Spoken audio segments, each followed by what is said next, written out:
Y abrimos nuestro primer chucito en la novena con 81 en Bogotá, pues a ver qué pasaba. Y tuvimos la grata sorpresa que pues sí teníamos razón, si había un espacio para una buena hamburguesa a un buen precio en el país. Y pasamos de vender, no sé, 40 hamburguesas a 1000 hamburguesas en un solo día. Cuando arrancamos a hacer este pitch, a ver quién lo hacía con nosotros, todo el mundo nos decía que estábamos dementes, porque habían jugadores muy grandes con mucha plata, era como entrar a competirle a McDonald's. Con ese panorama competitivo, ustedes llegaron a ser la quinta hamburguesería más grande de Colombia. Hay mucha variedad, no tienes que ir al mismo restaurante 15 veces y comer variedad en ese mismo restaurante. Uno puede hacer una cosa muy bien y cuando quieren comerse una buena hamburguesa, vienen a Home, y cuando quieren comerse un buen kebab, pues van a un sitio de kebabs, ¿me entiendes? No toca ofrecerlo todo uno, hay que enfocarse en hacer las cosas bien. Vamos a hablar de otro tema muy interesante que es expansión internacional. Desde el momento que decidieron, listo, nos vamos por España, ¿cómo definieron esa estrategia? Pues acuérdate de lo que hablamos, que cada restaurante es una fabriquita. Teníamos que arrancar desde ceros en nuestro país. Yo no puedo exportar pan a España, ¿me entiendes? No es viable. Y carne sin congelar. Y carne menos. El estado financiero que a mí más me importa es el flujo de caja. Si uno tiene flujo de caja, si esté perdiendo plata, sobrevive. Uno no se quiebra por utilidad, se quiebra es porque se queda sin plata para pagar la nómina, se queda sin plata para pagar el alquiler. ¿Cuáles serían como esos mandamientos o esas reglas de juego que pueden garantizar el éxito o pueden destruir a una persona queriendo abrir un restaurante? La primera es: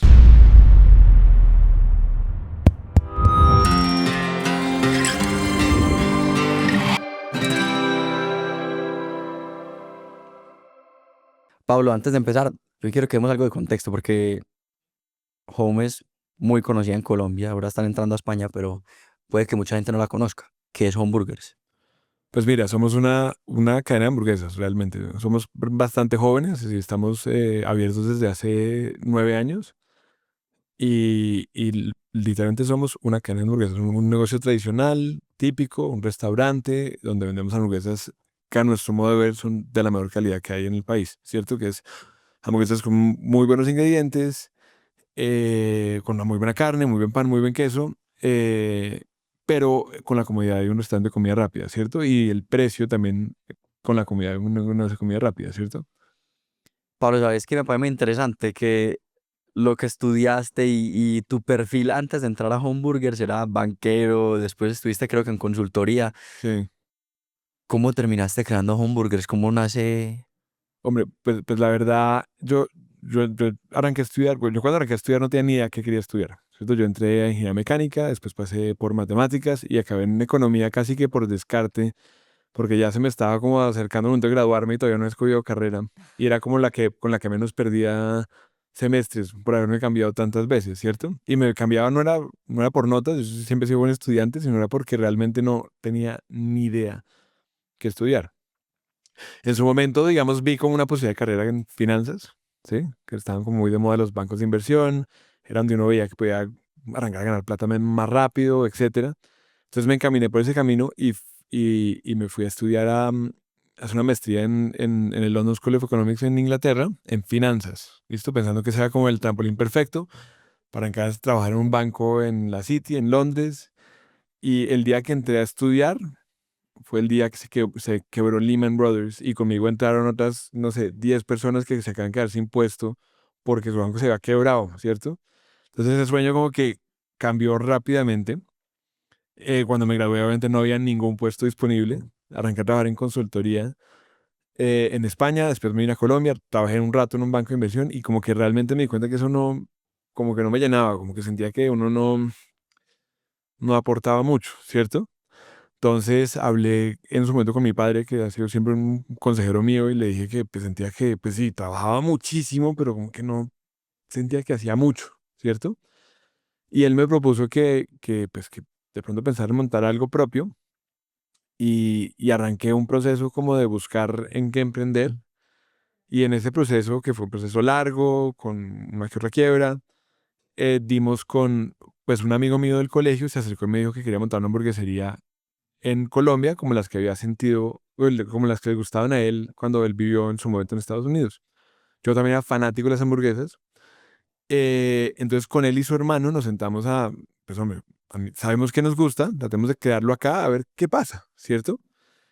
Obviamente ellos dos eran arquitectos, yo era economista, de cocina sabíamos cero o nada. Tratamos de aliarnos con grupos de restaurantes en Bogotá. Varios nos mandaron a freír papas, como que nos estábamos locos, que eso ya estaba, pues, pues súper, súper masticado, que había unos jugadores gigantes, no era el mercado que hay hoy en día, realmente habían pocos jugadores de hamburguesas. Y después finalmente dimos con Camilo, que es otro de nuestros socios actualmente, que es con el que pues trabajo hace 9 años. Él le pegó a la hamburguesa que estábamos buscando, que era una hamburguesa muy sencilla, pero con buenos ingredientes. Y abrimos nuestro primer chucito en la novena con 81 en Bogotá, pues a ver qué pasaba, ¿cierto? Y tuvimos la grata sorpresa que, pues sí teníamos razón, si había un espacio para una buena hamburguesa a un buen precio en el país. Entonces, la voz a voz comenzó a rodar y pasamos de vender, no sé, 40 hamburguesas a 1000 hamburguesas en un solo día en ese localito chiquitico, chiquitico, y a crecer. Entonces ya abrimos el segundo, el tercero y así. Pablo, yo creo que nada en esta vida es suerte. ¿Cuáles crees que fueron esos factores críticos de éxito de ese primer local? Pues fíjate, yo tiendo a pensar que sí hay un componente de suerte alto en casi todo lo que uno hace. Es decir, como que nada, es decir, pues, uno tiene que trabajar. Si no trabajas, definitivamente no va a pasar nada, pero igual tienes que tener algo de suerte. No, nosotros tuvimos un tema de timing que fue clave. Si abrimos en el momento que era, habían cambios grandes en la industria en ese momento que eran completamente exógenos a nosotros, había pues, la venta del corral a Nutresa, estaban pasando cosas que logramos entrar en un momento en que realmente era un momento de inflexión de la industria y entramos cuando tocaba, ¿cierto? Y entramos con la oferta que tocaba en el local que tocaba.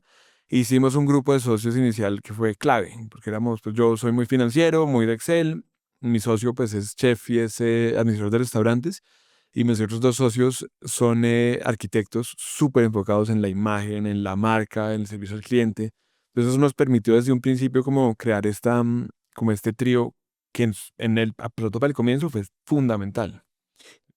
¿Y cómo financiaron ese primer local? ¿Cómo fue crear ese primer local desde mejor, me interesa porque como tenés un punto de vista financiero, Sí. escuché que hiciste 1000 modelos financieros para hacer ese primer local Sí. y empezar la empresa, pero realmente cómo financiaron eso, cuánto vale abrir una hamburguesería o cuánto valía en ese momento y cuánto tiempo se demoraron en recuperar el dinero. Pues te soy honesto, nosotros la montamos, pues estábamos, no sé, llevábamos 4 años de graduados de la universidad, tampoco es que tuviéramos así pues nuestros ahorros gigantes. Yo estaba recién casado, mis socios estaban por casarse, mi esposa estaba embarazada, digamos que plata no había mucho, ¿no? Ese primer local, nos fuimos por un local muy pequeño porque era la plata que teníamos. Esto era un local de 40 metros cuadrados que abrimos como con 150, 170 millones de pesos. Y eso, el cálculo de esa plata es que nos tenía que durar no solamente para la obra, sino para los primeros 3 meses de capital de trabajo para que el negocio arrancara a funcionar, ¿cierto? Eh, Tuvimos la suerte que efectivamente las ventas llegaron y que los restaurantes tienen una ventaja grande frente a los demás, como las demás industrias, que es que nosotros tenemos capital de trabajo invertido, ¿sí? Yo cobro de contado y puedo pagar con algo de plazos. Al principio, pues ese plazo es semanas, pero digamos que uno logra como financiarse un poquito con los proveedores. Entonces no hay que invertir plata para crecer, sino el mismo ingreso del negocio le va dando uno dinero para uno seguir creciendo. Y eso fue lo que nos salvó al principio. Si le hicimos un modelo, obviamente los modelos, como cualquier persona que ha hecho un modelo sabe que lo más seguro es que no se cumpla, ¿no? Nos descachamos por todos lados, pero digamos que alcanzamos a sobrevivir hasta el punto que empezó más o menos a producir ingresos del local y eso nos logró mantener a flote. Pero digamos que si fue poquita plata, si para un emprendimiento es poquita plata, ¿sí?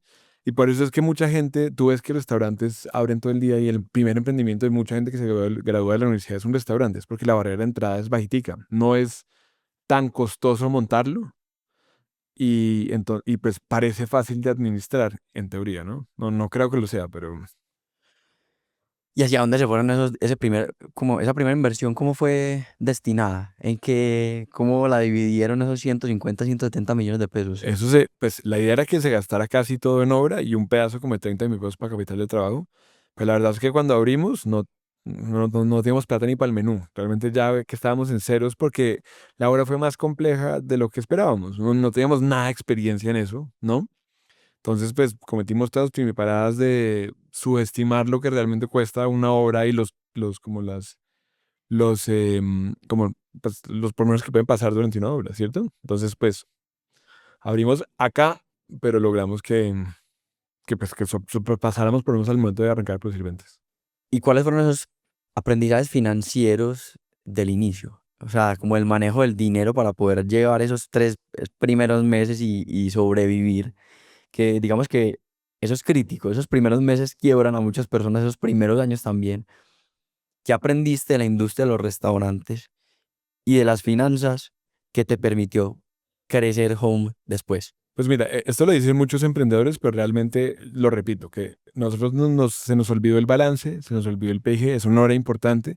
Nos enfocamos solamente en tener un flujo de caja súper actualizado, que actualizamos día a día, que literalmente descargamos las monedas del banco y los cargamos todos los días para saber realmente con qué tenemos que operar, ¿sí? No es si estamos produciendo utilidad o no, sino si teníamos efectivo en la cuenta para poder pasar al día siguiente, la semana siguiente, el mes siguiente, ¿cierto? Y eso aún hoy en día lo hago así, sí, ya somos un negocio un poquito más grande, pero aún hoy en día el estado financiero que a mí más me importa es el flujo de caja, es el flujo de caja para operar, ¿cierto?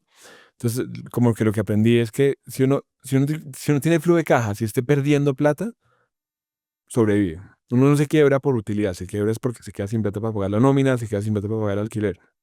Entonces fue ese full enfoque en flujo de caja, en no hacer locuras que pudieran como poner en riesgo el flujo de caja futuro y siempre enfocado en que tuviéramos con qué operar, con qué pagar nóminas, con qué pagarle a los proveedores y así que hacer de a poquito, poquito, a poquito. Yo creo que hay un enigma grande en todo lo que estás contando y es, dijiste que afortunadamente los clientes empezaron a llegar, pero ¿por qué? O sea, ¿por qué empezaron a llegar los clientes? ¿Qué hicieron para que llegaran al local? Pucha, es que entiende que al principio realmente cuando arrancamos a hacer este pitch, a ver quién lo hacía con nosotros, todo el mundo nos decía que estábamos dementes, ¿sí? Hoy en día parece fácil porque en retrospectiva, hindsight is 2020, dicen, ¿cierto?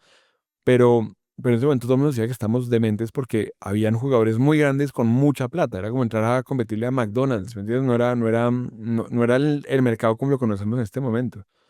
Entonces, a pesar de que nos gustaba la idea y habíamos visto que la idea funcionaba en otras partes del mundo, pues estábamos completamente, pues nos habían repetido tantas veces que era una mala idea que pues no, casi que no lo habíamos creído cuando vimos el primer local. Entonces cuando arrancó pues a llegar gente, entonces venía una persona, pasaba, miraba, después volvía, comía sus hamburguesas, se pedía otra, después llegaba con los amigos, después llegaba con la familia el domingo. Pues eso fue como validar como una posición que creíamos tener, pero que nos habían dicho tantas veces que está equivocada, que ya que no la creíamos. Esto ya era bueno, pues miremos a ver cómo nos va, pero ya. Y afortunadamente sí arrancó como ese voz a voz a funcionar, ¿sí? ¿Y en qué momento decidieron abrir ese segundo local? Duramos 2 meses de abierto y ya estamos buscando el tercer local, el segundo local.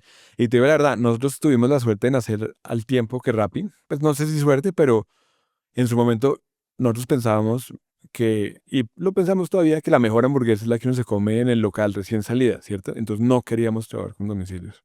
No, nos negábamos porque era dañar la marca, era dañar el producto. Y Rappi se inventó el botón de antojos, que hoy en día no se usa, pero en esa época era que tú podías pedir lo que quisieras a través de Rappi y el rapitendero iba hacia la fila. Entonces, en cuestión de un mes, nuestra fila eran rapitenderos, unos de 15 rapitenderos en fila con nuestros clientes y la experiencia empezó a dañarse, ¿cierto? Entonces, sí, cuando abrimos el segundo local, que es un local en la zona de acá en Bogotá, abrimos al tiempo un tercer local que fue la primera cocina escondida de Colombia, ¿cierto? Y la abrimos fue en ánimos de proteger la experiencia, sacar los rapitenderos del local y ponerlos en una cocina destinada para ellos, que los pueda atender mejor a los domicilios y proteger la experiencia de nuestros comensales en los locales. Y pensábamos que iba a ser una inversión en imagen. Eso iba a ser un mal negocio, pero era la manera de proteger nuestra imagen. Y, oh sorpresa, apenas arrancamos a trabajar con ellos, con Rappi ya de aliados y demás, las ventas en domicilio se dispararon, las ventas en los locales se recuperaron y siguieron creciendo. Y bueno, descubrimos pues, que también había otra línea de negocios que nosotros no habíamos explorado, que en esa época, digamos, el Corral tampoco tenía domicilios. Eso fue también era nuevo. Es que el Corral se demoró mucho en hacer domicilios. ¿Y cuáles fueron esos retos de adoptar los canales digitales, la omnicanalidad que a tantas personas le da miedo? Porque es que uno es demasiado perfeccionista como emprendedor. Uno cree que cualquier mínima acción ya le va a tumbar a uno el negocio. Entonces, seguro ustedes pensaban, no, los domicilios, eso no, eso nos daña el negocio. Pues sufríamos mucho con la calidad del producto, porque nuestra carne es jugosa y entonces se moja el pan, entonces se destroza la hamburguesa, entonces vivíamos paniqueados con el tema de la calidad del producto. Y en un momento, pues nosotros empacábamos la hamburguesa en papel como hacía todo el mundo en ese momento. Y un día nos pensamos a pensar en una cajita que protegiera la hamburguesa del domicilio, que suena como una idea completamente tonta, ¿cierto? Una cajita cómoda que funcione como plato, que es la caja que usamos hoy en día, que hoy en día usa un montón de gente. Pero en ese momento, pues la diseñamos, la mandamos a hacer y le dijimos a Rappi, oiga, esto es el game changer de los domicilios de hamburguesas en el país. Y que también era, pues ayúdenos como a financiarla, no sé qué. Y ellos como que no lo entendieron, no, es una caja. Sí, sacamos la caja, es una caja que es la que usamos hoy en día, que tiene unas pestañitas, que tiene la hamburguesa en la mitad, y la calidad de nuestros domicilios cambió drásticamente y le perdimos un poquito el miedo a los domicilios, porque realmente la hamburguesa llega en muchísimo mejor estado en lo que ya llegaba antes, que era rebotando por ahí en la bolsa y con la Coca-Cola y las papas acababa en su cajita protegida con unas pestañas que la mantienen en su lugar. Y eso literal nos creció los domicilios en 3 meses un 40%. Una cajita, ¿sí me entiendes? Pero era siempre esta idea de estar pensando en cómo proteger, cómo mejorar la experiencia, cómo acercar la experiencia de los domicilios a que se parezca lo más posible pues, la experiencia en el local. Esto nos empieza a acercar como mucho a uno de sus valores fundamentales y como principios de la empresa, y es que la calidad lo es todo, la calidad de los ingredientes, la calidad del producto final, la calidad de la experiencia en el local para las personas. Y quiero hablar precisamente de eso. Cuando uno pasa de un local a dos, Ujú. esa replicabilidad es súper importante. ¿Ustedes cómo hicieron para que el segundo local fuera igual de exitoso del primero y para mantener la calidad de los productos y que supiera exactamente igual? Hay un enfoque claro en calidad. Yo sé que suena a frase de cajón, pero realmente lo tenemos. Como todo el tiempo estamos pensando en la calidad. Nosotros no nos hemos expandido a más ciudades, en gran parte porque nos es difícil mantener la calidad cuando brincamos de una ciudad a otra ciudad. Te doy una idea, nosotros molemos nuestra propia carne, que es mucho más costoso, tengo una planta de producción que no iría a tener, solamente para asegurarnos de que la carne es la que queremos vender, que estamos moliendo de la punta de anca, o sea, los cortes que usamos nosotros para la carne. La única manera de hacerlo es molerlos nosotros y no la congelamos. Eso implica que mi carne es fresca y la que molemos hoy se come mañana o pasado mañana en los puntos, pero eso implica mil complicaciones y mil sacrificios también, ¿cierto? Entonces es entender que si hay que enfocarse en la calidad, habrá que sacrificar otras cosas, ¿sí? Eso incluye crecer, no sé, me cuesta más trabajo crecer las ciudades intermedias. Ahorita estamos pensando cómo hacerlo para lograrlo hacer sin sacrificarlo, ¿cierto? Pero es ese enfoque, es tener un enfoque claro en calidad y estar dispuesto a tomar las inversiones y asumir los costos que implica ese enfoque. Comida más cara, es decir, mi carne es buenísima, ¿sí? Realmente es cierto, es una muy, muy buena carne. Eso implica que mi costo es un poquito más alto que el promedio de la industria. Y yo tengo que mantener precios parecidos a mis pares, entonces implica que mi margen es más pequeño. Pero es la única manera en que yo puedo como garantizar esa promesa de valor que es la que tenemos, ¿sí me entiendes? Me parece bacano porque no es un enfoque como de cómo gano más dinero, sino cómo mantengo la experiencia que yo desde el inicio quería brindar. Sí y no, porque fíjate que yo sí, al hacer eso, a tener ese enfoque en calidad, yo estoy protegiendo mi marca. Y mi marca es al fin y al cabo la que nos producirá o nos produce plata en este momento, ¿me entiendes? Si lo hace longeva. Exacto. Entonces yo lo veo más como renunciar a como ganancias de corto plazo, que serían facilísimas de tener, a cambio de construir una marca más fuerte a largo plazo. Entonces realmente sí está alineado. No es como que la calidad sea lo único que me interesa, sino que es que estar enfocado en calidad está alineado con una como idea de producir valor a largo plazo. ¿Sabías que el 73% de quienes disfrutan de nuestro contenido no están suscritos a nuestro canal de YouTube ni nos siguen en Spotify o Apple Podcasts? Si te gusta lo que hacemos y quieres ayudarnos a seguir trayéndote el mejor contenido cada semana, suscribirte o seguirnos es una manera rápida y gratuita de apoyarnos. Gracias por tu apoyo, significa mucho para nosotros. ¿Y en qué momento decidiste abrir esa planta de producción y por qué? O sea, ¿cuándo llegaste a esa conclusión? Ya vamos en la tercera planta. Sí, esto ya tiene un tamaño que nos permite crecer. Pero muy rápidamente porque lo que nos pasó es que inicialmente comprábamos carne, es decir, teníamos unos cortes de res definidos y comprábamos carne pues a unas carnicerías y empezamos a tener la sospecha de que nos metían gato por liebre, que nos colaban cortes más baratos en la carne molida y para nosotros era muy difícil darnos cuenta. Sí, obvio, pues. Es carne molida. ¿Sí? Sí. Y entonces dijimos, no, la única manera de asegurarnos que realmente la carne es la que queremos vender es que nosotros veamos qué es lo que estamos moliendo. Y ahí creamos nuestro primer centro de producción. Pero hoy en día, digamos, ahí pues pasamos a hacer la salsa, la hacemos ahí, pues la carne definitivamente, el pollo lo marinamos ahí, que es pechuga de pollo, ¿qué más? La vegetariana nuestra la hacemos toda ahí. Entonces como que ha tenido como otros, nos ha permitido como expandir un poquito nuestro menú, como atender algunos segmentos de la población que no estamos atendiendo gracias a tenerla, ¿cierto? Pero es un camello, ¿sí? Grandísimo sándwich de pollo. ¿O no? Es brutal. Yo digo que es nuestro mejor producto. Tengo una pregunta. ¿Cuáles fueron las complicaciones de abrir esa planta? Y solamente hacen cosas para ustedes. O sea, esa planta no se ha vuelto como una forma de monetizar aparte de Home, de tener como servicios para terceros de maquila o simplemente para Home. En este momento solamente la tenemos para nosotros, la verdad, ¿cierto? Porque es muy distinto no estar pensando con un producto para cliente final a un producto intermedio para un restaurante. Entonces, por darte una idea, nuestra carne molida, que es muy buena carne molida, la empacamos en unos paquetes de 28 unidades grandotes, que eso para un cliente final no le sirve, es demasiado grande, ¿cierto? Pero en su momento cuando hicimos la planta de helados, que también tenemos una planta de helados, queríamos o queremos montar un negocio como de B2B de helados para restaurantes, porque los helados son buenos, ¿cierto?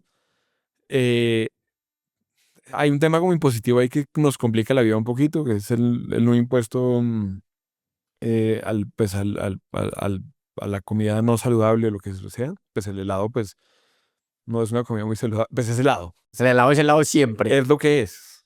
Eh, entonces, eso nos ha demorado un poquito hacerlo, pero la idea es volver a arrancar ese proyecto porque sí creemos que tenemos muy buen producto también. Ustedes cogen y dicen, vamos a hacer este producto, pero como lo queremos hacer mejor, pongamos una planta. Más o menos.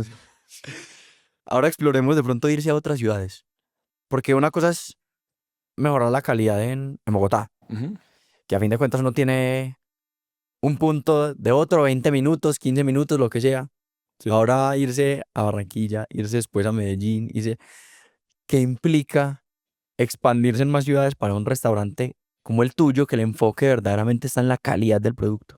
Es un camello. Sí, como te comenté, eso es lo que eso nos limita un poco la velocidad a la que podemos crecer, sobre todo en ciudades más pequeñas. Porque tenemos que tener digamos, un tamaño mínimo como para que merite como los costos de logística. Porque si no congelamos la carne, tenemos que tener logística semanal. Punto. No hay nada que hacer. Y eso es costoso. Entonces, si no logro como una masa crítica en la ciudad, me cuesta mucha plata y se vuelve como difícil de justificar la apertura. Estamos viendo a ver cómo lo solucionamos y creo que ya vamos a poder lograr como hacerlo un poquito con un poquito más de libertad, pero eso ha sido un camello. Entonces, digamos, ¿qué ha pasado? Nos hemos dedicado en nuestra planta a que las hamburguesas, digamos, no sean manipuladas por personas lo menos posible para que no, pues porque cada manipulación implica que la vida útil se cae.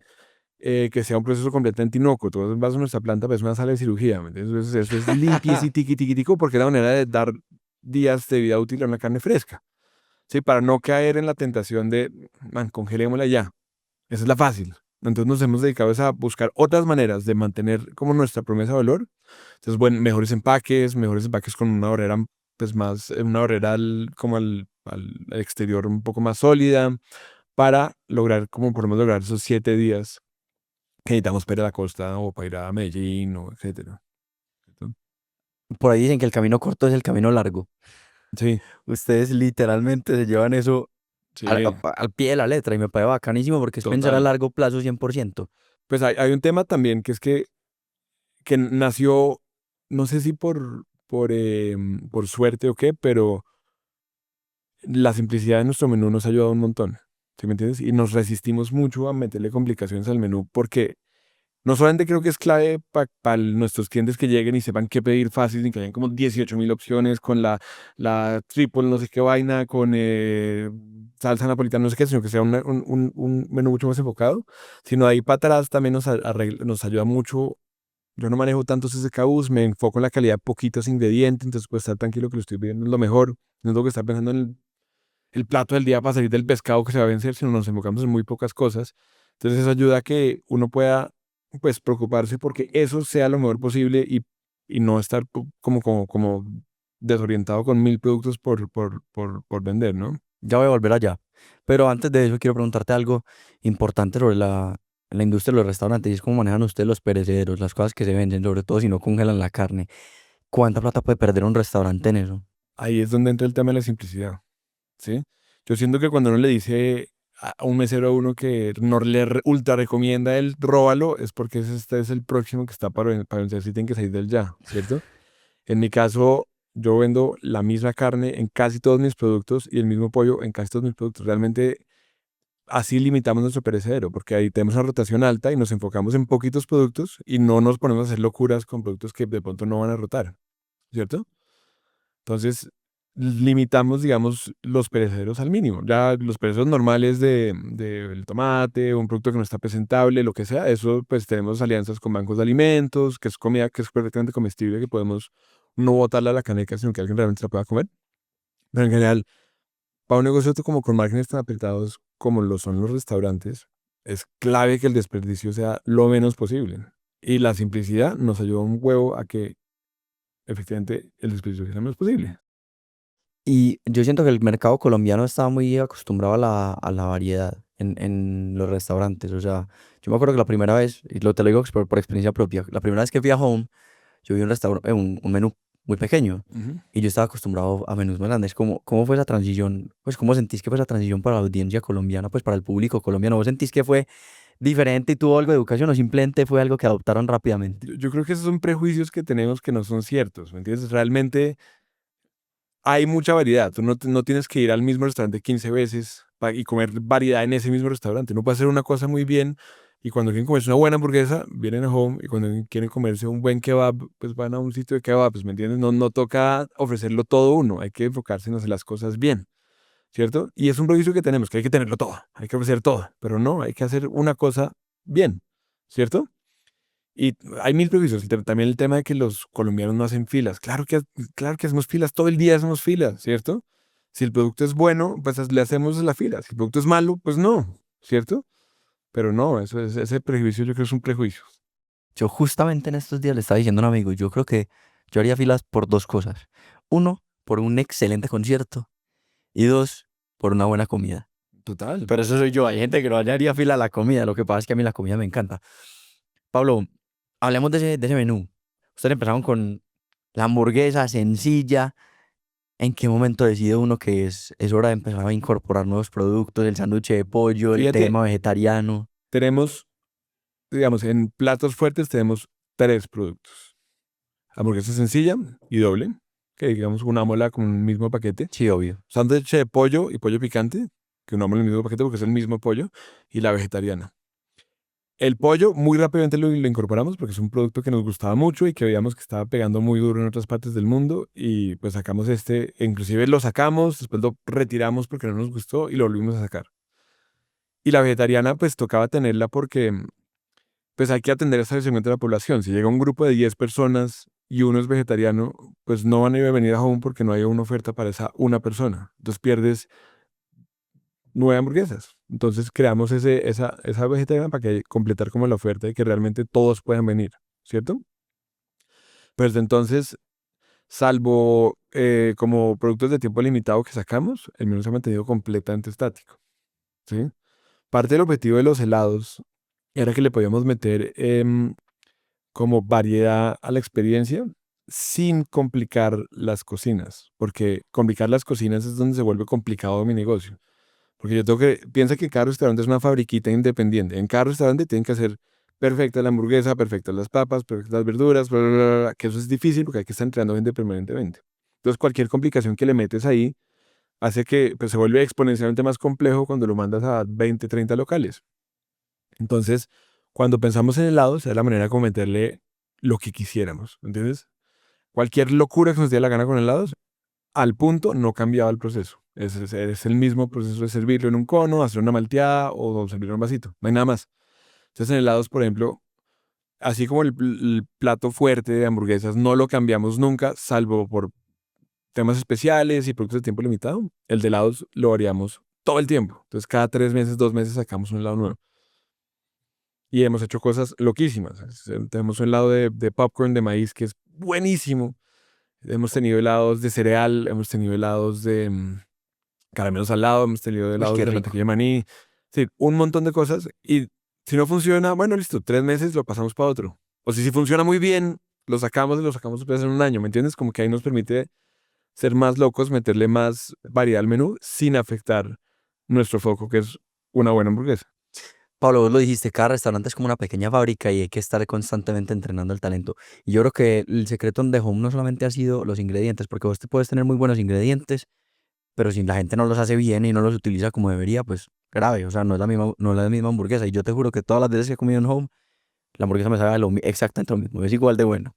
Entonces, ¿cuál es ese secreto para retener talento, sobre todo en una industria donde hay tareas tan repetitivas, para retenerlo y para entrenarlo? ¿Qué les ha funcionado a ustedes? Bueno, la verdad, lo que hace Home es nuestro equipo. Eso está clarísimo. La gente que trabaja con nosotros hace toda la diferencia.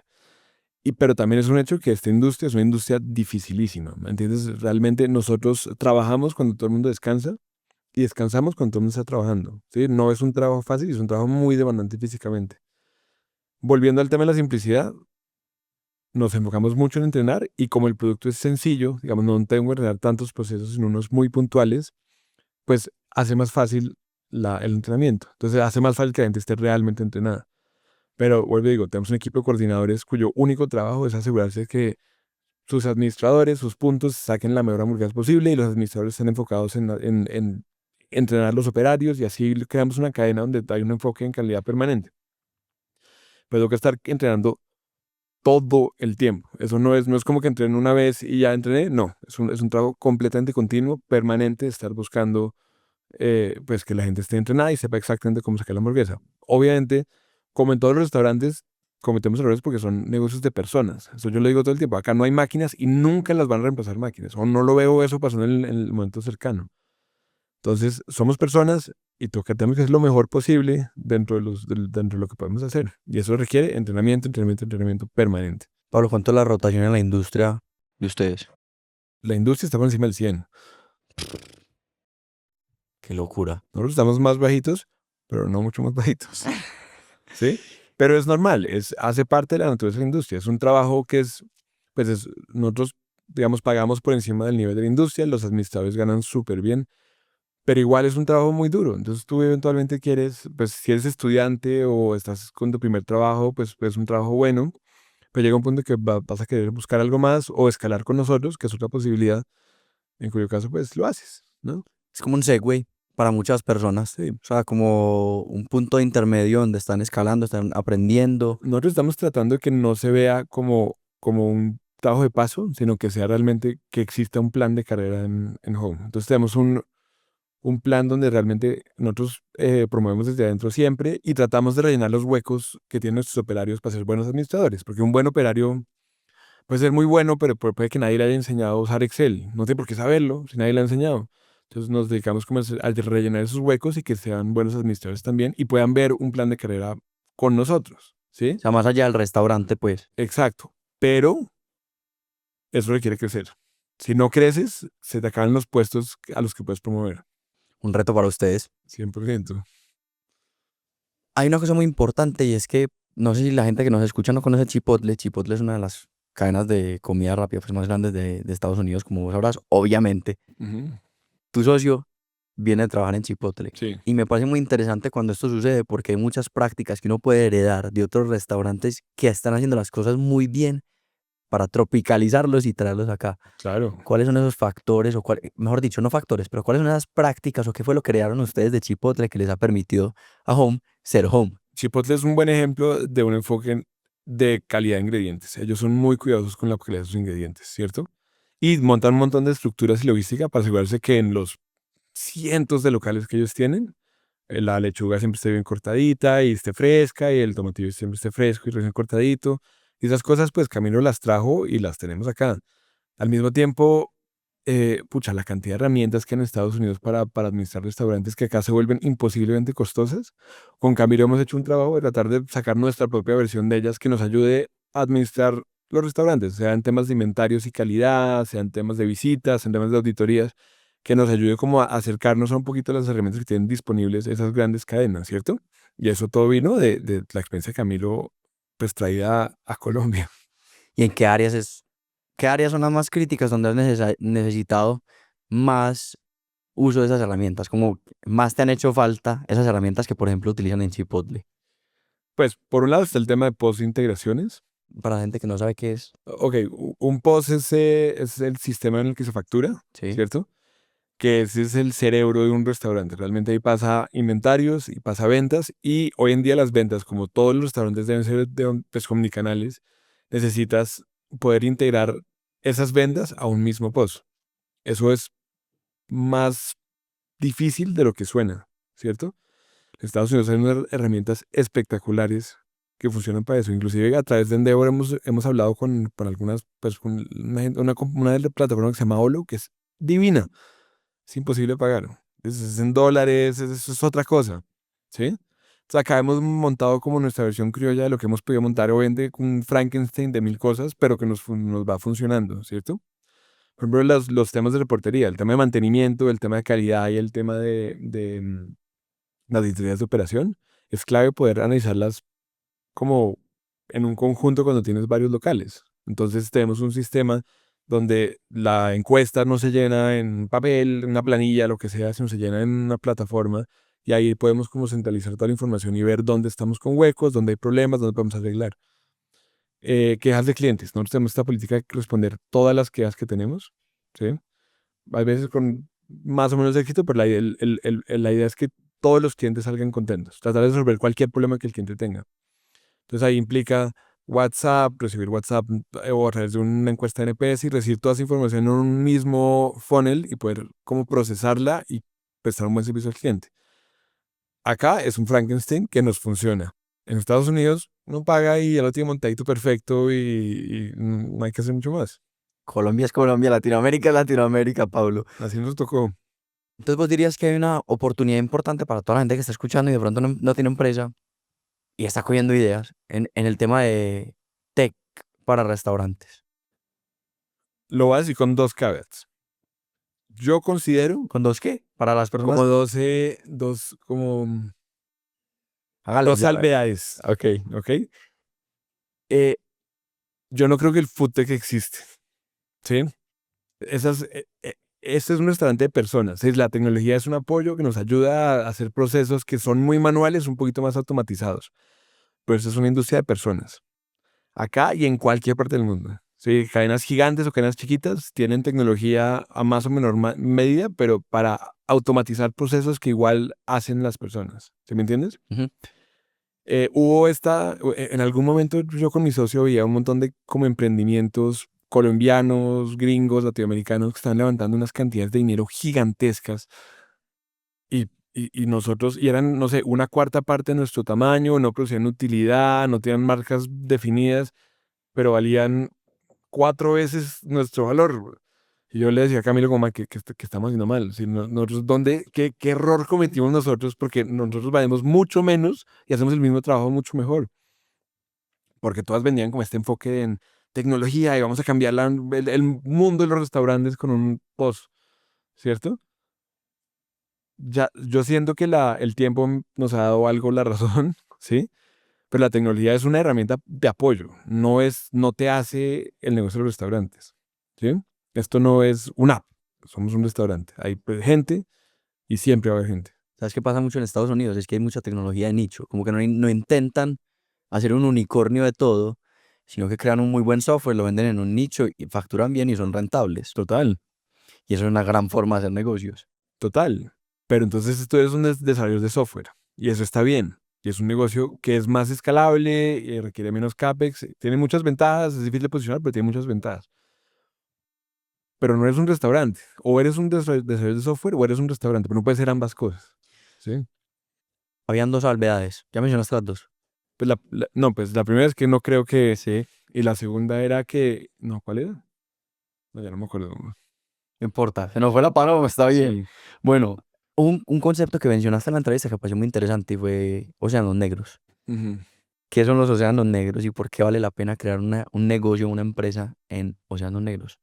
Pues hombre, hay esta idea en emprendimiento que uno tiene que buscar océanos azules, ¿sí? Que son océanos donde puedes vender y tener márgenes altísimos, donde nadie esté metido.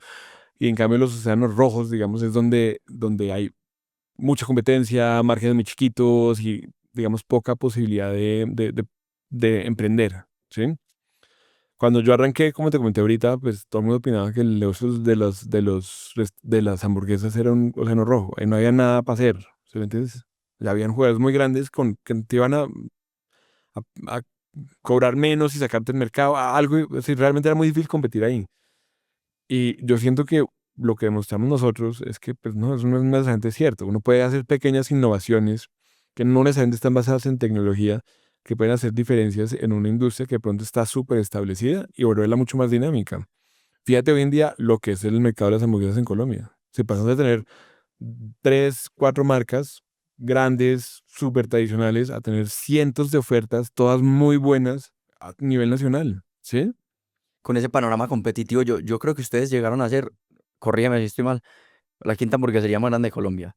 En este Sí. momento, ¿en qué posición está y cómo ha cambiado con el panorama competitivo? A ver, el negocio de los restaurantes es complejo y hay mucho churn, mucha gente que va, entra, se quiebra y sale, entra, se quiebra y sale, ¿cierto? Precisamente porque las barreras de entrada a abrir un restaurante son bajitas, ¿sí? Entonces mucha gente abre restaurantes. Entonces hay muchas hamburgueserías pequeñas, muchas muy buenas además, y siguen los 3, 4 jugadores grandes arriba, que son obviamente las dos cadenas gringas importantes, Presto y El Corral. Y nosotros estamos ahí como punteando como con Burger King, como más o menos del mismo nivel eh, en Colombia, ¿sí? Entonces ese es como el panorama. Muchas chiquitas y unas gigantescas y nosotros como en la mitad en un sándwich entre las dos. Pero no importa, vamos para arriba. Vamos a hablar de otro tema muy interesante, que es la expansión internacional. Ustedes empezaron a coquetear como con esa expansión internacional con un grupo de alta cocina en Lima, pues en Sí, Perú, correcto. pero eso se cayó por la pandemia. Sí. ¿Por qué decidieron luego de eso abrir España? O sea, ¿cómo fue ese razonamiento? ¿Qué fue lo que ustedes pensaron en ese momento que los llevó a abrir ese mercado? La verdad, pues cuando decimos como abrir por fuera, pues es una apuesta grande, es una apuesta arriesgada, pues es una apuesta que queremos probar, que realmente creemos que sí tenemos el producto para competir en cualquier parte del mundo. Entonces, cuando estamos pensando en dónde abrir, eh, pues Latinoamérica estamos en este momento que es un poco complejo, vemos que los países son un poco hostiles como los emprendimientos y estamos buscando un negocio establecido que de pronto nos diera más oportunidades de crecimiento si nos funciona. Es decir, un riesgo mayor al inicio, pero si logramos que nos pegue, pues un potencial mayor también, ¿cierto? Entonces estaba o Estados Unidos o Europa. Estados Unidos nos dio susto y entonces decidimos hacer el intento en España, que pues sentimos que pues teníamos como un pie adelante porque hay muchos latinos viviendo allá, hablan español y de pronto podíamos arrancar a tratar de posicionarnos allá. Obviamente es un proyecto que está empezando y vamos a ver, todavía está muy temprano para saber cómo nos va a ir. Desde el momento que decidieron, listo, Estados Unidos ni por el diablo, nos vamos por España. ¿Cómo definieron esa estrategia? O sea, ¿cuáles son los componentes que ustedes dijeron, bueno, vamos a entrar a España, vamos a entrar así, vamos a hacer esto? ¿Cómo fue ese proceso? Pues acuérdate de lo que hablamos que cada restaurante es una fabriquita. Bueno, teníamos que arrancar desde ceros en otro país. Nos toca conseguir proveedor de carne, pan, verduras, es decir, arrancar eso de cero. Yo no puedo exportar pan a España, ¿me entiendes? No, no es viable. Y carne sin congelar. Y carne menos, ¿cierto? Entonces, y la otra condición que teníamos es que alguien lo manejara allá, que no fuera como nosotros a larga distancia, control remoto manejándolo, porque eso sí es como, en nuestra opinión, una receta para desastres, ¿cierto? Entonces, Camilo, mi socio, se fue a vivir allá. Estuvo un año y medio desarrollando el producto, pues tan tranquilo que era exactamente el mismo producto acá. Un año y medio. Y abrimos el primer local ahorita. Pero eso implicó proveedores, implicó volver a arrancar casi que de cero. Es como una experiencia completamente de ceros, que es una experiencia muy distinta a un desarrollador de software, ¿me entiendes? Porque al fin y al cabo lo que desarrollaste acá lo puedes exportar a otra parte del mundo. Un restaurante no. Un restaurante es literalmente toca arrancar de ceros y producir de ceros en ese país. ¿Y cuáles fueron las diferencias fundamentales que se dieron cuenta que existían entre el mercado español y el colombiano? Pues digamos que hay un mercado de restaurantes mucho más desarrollado en España. Tiene una culinaria propia muy importante, pero también tiene momentos de consumo que nosotros acá no tenemos tanto. Si ya acá la cerveza en Colombia es importante, nosotros creemos que tomamos un montón de cerveza, pero no tomamos nada comparado con el español. Entonces allá nos tocó montar, digamos, cerveza de barril, para que la gente se tomara su cañita en la terraza, que tener terraza, un montón de como cambios de momentos de consumo que nosotros acá no teníamos contemplados. El cafecito en la terraza, tampoco tenemos café acá. Allá tenemos que tener café, ¿cierto? ¿Y qué tanta complejidad sumó eso a la apertura de España? No mucho. Seguramente si hubiera vuelto mucho más complejo, no lo habríamos hecho. Acá simplemente es más, pues, la posibilidad de tener cerveza de barril y lavado de vasos para las cervezas y no mucho más. Entonces no fue tan grave. Y más allá de la diferencia operativa, la diferencia cultural que han visto ustedes en el consumo de las personas, ¿cómo ha sido? O sea, pero es que, a ver, obviamente un español viejo es muy tradicional y le gusta su cervecería con su bocadillo y no mucho más. Pero la verdad es que la hamburguesa es un producto muy transversal hoy en día. Es decir, la que se consume en Colombia es la que se consume en Estados Unidos, la que se consume en Francia o en Argentina. ¿Me entiendes? Es un producto muy transversal que alguien más ya se encargó de posicionar. Entonces, digamos que no tuvimos que enseñarle, no sé, yo no llegué con una bandeja paisa a enseñarles a comer bandeja paisa a los españoles, yo llegué con una hamburguesa que ellos ya conocían. O sea, ahí tengo gran parte del trabajo ya hecho. Ya es más darme a conocer como marca que convencerlos de que la hamburguesa es un producto viable para almorzar, para comer, lo que sea. Para poder entrar a España, ustedes tuvieron que buscar otro socio, unos inversionistas que quisieran entrar con ustedes, que se arriesgaran a esa apuesta que tenía mayor riesgo, obviamente, pero Mm, como todos los negocios, mayor retorno, sí. ¿cierto? ¿Cómo fue ese proceso de involucrar a un nuevo socio? ¿Qué ha sido lo más complicado? Pero también, ¿qué les ha sumado tener ese apoyo externo? Pues hombre, nos ha ayudado a crecer un poco más rápido de lo que habríamos podido solos, eso es definitivo. Lo que hicimos fue dividir las empresas entre la colombiana y la española. Los socios son socios de la española y pues le ha metido como algo más de profesionalismo a la relación con socios, porque al fin y al cabo en Colombia pues seguimos siendo los mismos cuatro amigos que lo creamos desde un principio y que en cambio ya tenemos fondos, tenemos family offices, tenemos más cosas que nos toca como pues responder de en qué estamos haciendo, cómo lo estamos haciendo y cuando cometemos errores pues contarles qué pasó, qué hicimos mal y qué podemos hacer para corregirlo. Entonces le ha metido algo más de profesionalismo a nuestra comunicación entre socios, ¿cierto? ¿Y cómo lograron convencer a un fondo de que metiera plata para abrir una hamburguesería colombiana en España? Te digo, no fue fácil porque nosotros nunca lo habíamos hecho, ¿me entiendes? Es hoy en día pues como la primera clase que toma un emprendedor es cómo levantar plata, ¿verdad? Yo nunca he hecho eso, salvo para España. Pues hombre, lo hicimos pues mostrando que teníamos un track record, que sabíamos lo que estábamos haciendo y que pues había mucho potencial, ¿cierto? Entonces que se le apostaban con nosotros a estos primeros locales y que si lográbamos pues era buenísimo para todos. Esencialmente una presentación de PowerPoint y unas rodilleras y listo. En un mercado como el español con tantas marcas, porque acá creemos que somos gigantes pues y tenemos demasiadas marcas y que el mercado está demasiado saturado, pero España es otra cosa. O sea, España, yo que viví en Barcelona vi Sí, 1000 hamburgueserías. ¿Cómo posicionar una marca? O sea, ¿qué están pensando que puede funcionar para posicionar a Home en España? pues tenemos claro que el enfoque en la calidad es clave y que el menú sencillo es clave, ¿cierto? Entonces tenemos como la misma como columna vertebral de marca que tenemos acá, que es un producto muy bueno, muy sencillo, muy rápido, muy cómodo y estamos posicionándonos así allá también, que es una hamburguesa como sin rollos, como dicen allá, que es una hamburguesa sencilla, pero la que te quieres comer. Es decir, no es mirandelas que no te interesan, sino es la que te quieres comer, la receta más tradicional. Es como el enfoque de la comunicación allá. Pablo, la última pregunta que te quiero hacer con este tema de las hamburguesas, pues de la operación, de la expansión internacional, antes de pasar a una pregunta más personal, Sí. es, hoy después de todas las experiencias que has vivido, de todo lo que has logrado con Home, ¿cuáles serían como esos mandamientos o esas reglas de juego que pueden garantizar el éxito o pueden destruir a una persona queriendo abrir un restaurante? A ver, la primera es consiga buenos socios, ¿sí? Los colombianos, otro prejuicio de los colombianos es que nos gusta ser dueño del 100% de todo, ¿sí? Nos vaya bien, nos vaya mal. Parte de nuestro éxito fue lograr conseguir unos buenos socios, dividir el trabajo entre los tres grupos, digamos, sobre todo al principio, cuando estábamos arrancando a crecer. Eso fue fundamental. Yo no habría podido solo, Camilo no habría podido solo y los áreas no habrían podido solos. Eso fue fundamental, ¿cierto? Eso es como lo primero. Y lo segundo, qué pena la insistencia, es pararle bolas a la caja. Si realmente uno se quiebra es cuando no tiene plata. Si uno puede estar produciendo utilidad a dos manos, pues si no tienes plata en el banco, te vas a quebrar. Entonces, clave, pararle bolas a la caja. Sí, mucho enfoque en caja, sobre todo en restaurantes de márgenes apretados como los en los restaurantes. Hay un concepto que yo creo que he mencionado varias veces en el podcast, ya pasando un poquito a hablar del emprendedor, y es que hay emprendedores que sirven para llevar las empresas de 0 a 1 y otros que sirven de 1 a 100, y hay estos casos que son, como diría yo, alienígenas, que pueden llevarla de 0 a 100.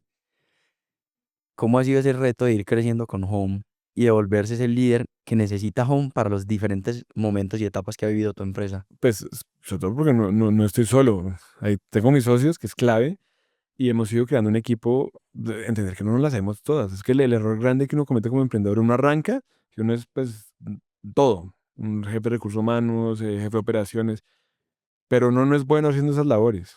Yo no sé de calidad, pues, de calidad como, como con secretarías de salud, yo no sé de recursos humanos. Todas esas cosas, pues uno medio aprende por el ladito, pero realmente yo no tengo ese entrenamiento. Entonces, es clave como crear un equipo que te permita crecer, porque si te mantienes en que yo puedo hacer todo y todo soy yo y tú no sé qué, ahí uno se revienta eventualmente porque no tiene el tiempo y sobre todo, no tiene el conocimiento. Entonces, contratar a gente que sí sepa o atraer gente que sí sepa tu negocio es clave si lo quieres crecer. De lo contrario, pasas de 0 a 10 fácil. Pero ahí para adelante solo no vas a poder. Si no sueltas y si no entiendes que alguien lo hace mucho mejor que tú, no vas a poder. Vamos a pasar por unas preguntas rápidas. Yo te la tiro, me la devolves, pero te la voy a tirar prendida. Entonces, pilas, pues. ¿Cuál es bueno, pero realmente no se llaman preguntas rápidas ya. Ya se llaman preguntas rápidas, no tan rápidas, porque todo el mundo nos ha dicho, no, no me das cómo te vas a responder eso rápido. ¿Cuál es el mejor consejo que te han dado? Pide ayuda. Bien, me gusta. ¿Cuál es un libro que te ha marcado? Pucha, a mí me gusta la ciencia ficción, entonces de pronto me gustan la trilogía de la fundación de Isaac Asimov. Pura ciencia ficción. Excelente, no, me gusta porque creo que los emprendedores también tendemos a pensar que lo único que podemos leer es como desarrollo personal y empresarial, pero también hay momentos de desfogueo y de distracción importantes. Para mí la lectura es lo que me desenfoca, es como lo que me ayuda a dormir, me desenfoca lo que estoy haciendo, me hace pensar en algo más que no sea el problema del día. Entonces, ciencia ficción en mi caso. Esto está volviendo como una tendencia en las entrevistas y es que a mí me gusta mucho hablar del sueño porque yo duermo muy mal.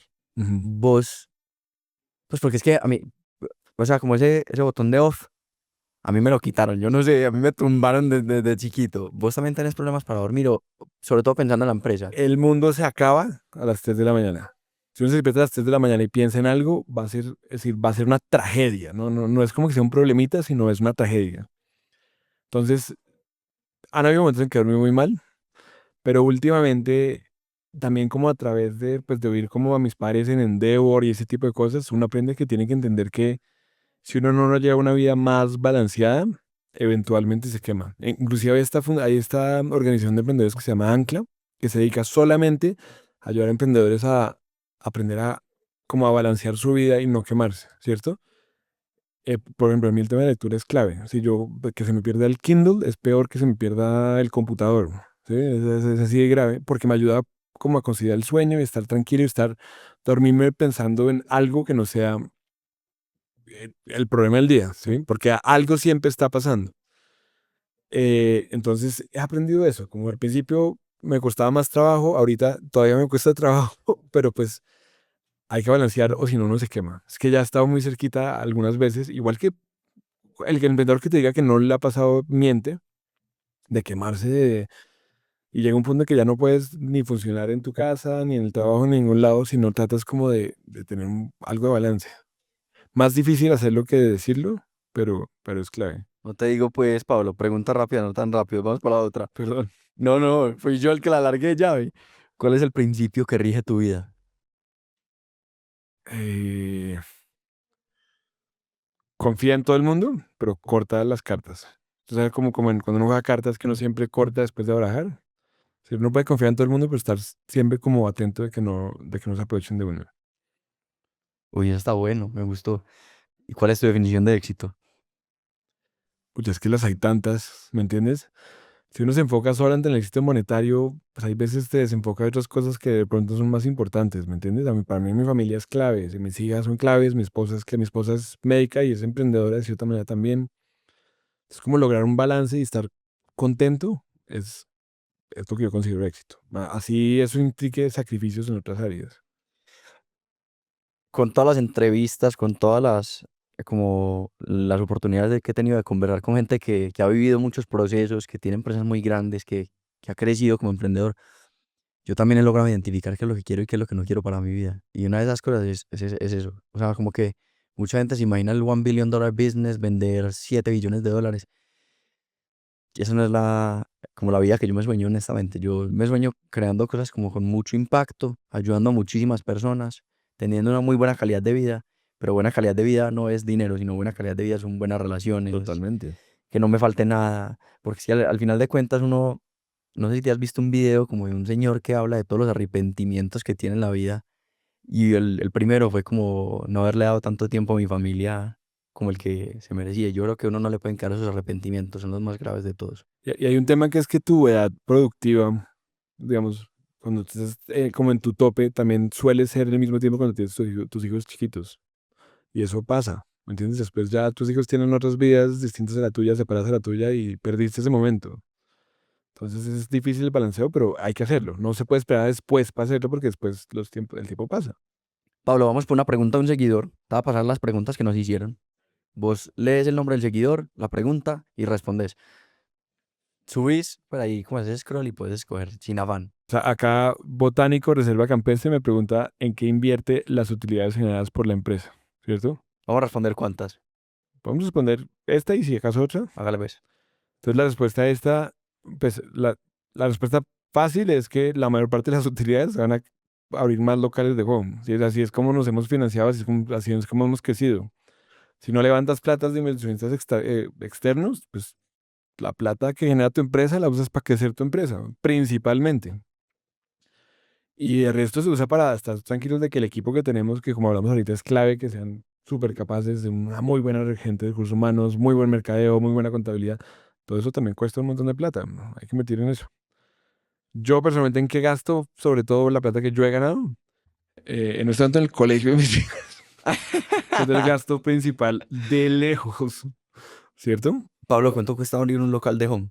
Más o menos. Un local de home, ponle que esté costando más o menos 3 millones de pesos por metro cuadrado. Entonces, si es un local de 150 metros cuadrados, vale por ahí 450 millones, que es un platal, ¿cierto? Pues digo que es que las hamburguesas, los restaurantes son intensivos en CAPEX. Cada brinco de ventas es construir un local, entonces es como una escalera. No llegamos nunca como pasa en los negocios de tecnología a estas economías de escala gigantes donde de repente todo tiene sentido. No, cada pasito de la escalera tiene que ser rentable. Cada pasito que das, que cuesta un montón de plata, tiene que ser rentable. Y te una pregunta como ignorante. Dale, dale. No sé cómo funciona. Yo admito cuando no tengo ni idea de algo y es, vos usualmente compras los locales, los alquilas y los remodelas o cómo funciona Ok, eso. te respondo ahí. Hay dos negocios ahí. Uno es comprar locales, que es un negocio inmobiliario, y otro es montar una hamburguesería o un restaurante, que es un negocio de restaurantes. Eh, el negocio inmobiliario tiene una rentabilidad, el negocio de restaurantes tiene otro, ¿cierto? Cuando hay locales disponibles a la venta, que hoy en día son pocos porque los dueños de los centros comerciales suelen ser fondos muy grandes, que son dueños de todo el área del centro comercial, uno sopesa la rentabilidad de comprar ese local versus la rentabilidad de abrir más locales. Nosotros inevitablemente hemos crecido con lo que nos produce el negocio y pues no tenemos plata infinita. Entonces nos toca siempre tomar la decisión de en qué invertimos, desarrollar nuestra marca o comprar un inmueble. Hasta el momento siempre ha ganado desarrollar nuestra marca. ¿Sí? Entonces nosotros alquilamos locales, los construimos, los desarrollamos y nos dedicamos a vender hamburguesas. Y no tienen ninguno propio, o si tienen No alguno. tenemos ningún local propio. ¿Por qué? Porque son costosos. Entonces, póngale un local que cueste 2.500 millones de pesos, es un platal. Entonces, o compro un local y me vuelvo un negocio inmobiliario, o abro 5 locales de home. Abro 5 locales de home. Easy. Bueno, vamos a responder otra o nada, dejemos escaso, que sea escaso el tiempo de Pablo. Bueno, vamos para un ¿qué prefieres? Un zigzag, la última sección del podcast. Hágale. Difícil. Si solo pudieras mejorar un área clave en la operación de home, ¿sería producto o servicio al cliente? Servicio al cliente. Es la parte más difícil. y ya crees, ya confías mucho en el producto. No, muy fácil, qué pereza, Daniel. Excelente equipo y ubicación regular o excelente ubicación pero equipo regular. Pues está más difícil. A ver, la ubicación es fundamental. Fundamental. Entonces uno no puede, me va a tocar decir esa, pero ya no tener que tomar esa decisión, ¿no? Si solo pudieras invertir en una sola cosa para fortalecer la cultura de home, ¿serían entrenamientos constantes o en beneficios para el equipo? Entrenamientos constantes me parece más importante. Tenemos los dos, pero me parece más importante el entrenamiento. Y vamos para la última. Ujú. ¿Solo poder aprender de los errores propios o solo de los errores de otros? Pucha, ojalá de los errores de otros. Mucho más barato aprender de los errores de los demás que de los propios. Es decir, la belleza de Endeavor es esa. Es que uno puede preguntarle a los demás dónde metieron la pata. Le dígalo, ¿dónde la han cagado? Perdón, son un poco groseros. No, ¿Dónde pero la, se puede. dónde la cagaron? Para uno no ir a cometer el mismo error. Pues eso te decía que hay que pedir ayuda. Porque uno seguramente hace una estupidez que le va a costar un billete que alguien en una entrevista de 5 minutos se lo soluciona. O te dice, no sea bestia, es por este lado. ¿Sí me entiendes? Entonces, Pero lo que pasa es que uno a veces es muy cabeciduro y uno dice, ¿será que sí? Y se mete por donde es y se estrella. no tengan miedo a pedir ayuda. Pablo, mil gracias ya por la charla, la pasamos muy chévere, me gustó mucho saber todo lo que hay detrás de Home, gracias por compartir el A ustedes conocimiento. por pensar en nosotros, ¿no? No, hombre, y desde que lo hablamos, desde que estuvimos conversando, me pareció muy bacano el episodio, me emocionó mucho porque es algo que uno conoce, yo he comido varias veces en Home, me gusta muchísimo, Es mucho más relacionable, pues uno lo tiene de cerquita. total, entonces Sí. nada, mil gracias Javi. No,